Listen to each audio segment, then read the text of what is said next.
কয়েক কোটি টাকা ব্যয়ে ঝাড়গ্রামের 7 একর জায়গার ওপর তৈরি হয়েছিল ইকো পার্ক। রক্ষণাবেক্ষণের অভাবে আর ঝোপ জঙ্গলে পার্ক ভরে গেছে। যেখানে পুকুরে মাছ চাষ, বোটিং হতো, সেই পার্কে বসেই এখন দুষ্কৃতীদের নেশার ঠেক বসে। কয়েক কোটি টাকা খরচে এই পার্কের অধিকাংশ জিনিস নষ্ট। সেখানে স্থানীয় বাসিন্দারা কি অভিযোগ তুলছেন শোনাবো। সরকারি সরকারি একটা পার্ক ফরেস্টের, আর আমরা বেশ কিছুদিন ধরে 2 বছর 3 বছর হলো পাঁচিল ঘেরা হয়েছে এবং কাজও চলছিল। তারপর দেখছি এখন তো কোনো রকম কোনো কাজ নেই, কিছু নেই। আর যেরকম গাছ ছিল, গাছে লাগিয়েছিল, গাছ ছাগলে খেয়ে নিচ্ছে, কিছু মানুষ কেড়ে নিচ্ছে, চারদিক থেকে চুরি চামারি হচ্ছে। এখানে যারা নিয়োগ ছিল, একটা লোক কাজ করতো, সেই লোকটাও এখন নেই। আর আমরা পাড়ার লোক, আমরা বলি যেটুকু করার করি। আমরা চাইছি পার্কটা হোক, সুন্দর পরিষ্কার পরিচ্ছন্ন হোক। এই শীতের মরশুমে ঝাড়গ্রামে প্রচুর ঘোরার জায়গা এবং টুরিস্ট আসছে, আমাদের পার্ক টুরিস্ট আসুক, ঘুরুক।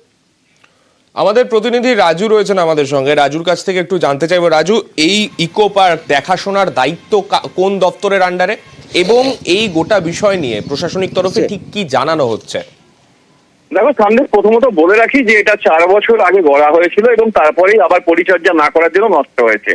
সেক্ষেত্রে প্রায় 7 একর জায়গার উপর এই একটা বড় পার্ক, যেখানে নানা ধরনের প্রজাপতিকে নিয়েছে একটা পরিকল্পনা ছিল এবং সেখানে বাচ্চাদের জন্য খেলার মাঠের ব্যবস্থা এবং সেখানে বিভিন্ন প্রজাতির গাছগাছালি দিয়ে সাজিয়ে তোলার একটা পরিকল্পনা ছিল। যেখানে পুকুর ছিল, সমস্ত কিছুই নষ্ট হয়ে গেছে আজকে।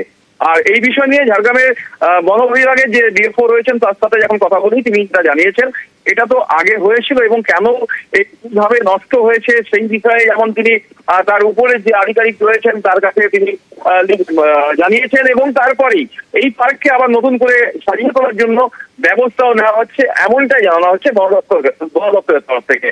আর অপরদিকে স্থানীয় মানুষের অভিযোগ এই পার্ক গড়ে ওঠা হচ্ছে টাকা দিয়ে, এত টাকা খরচ করে।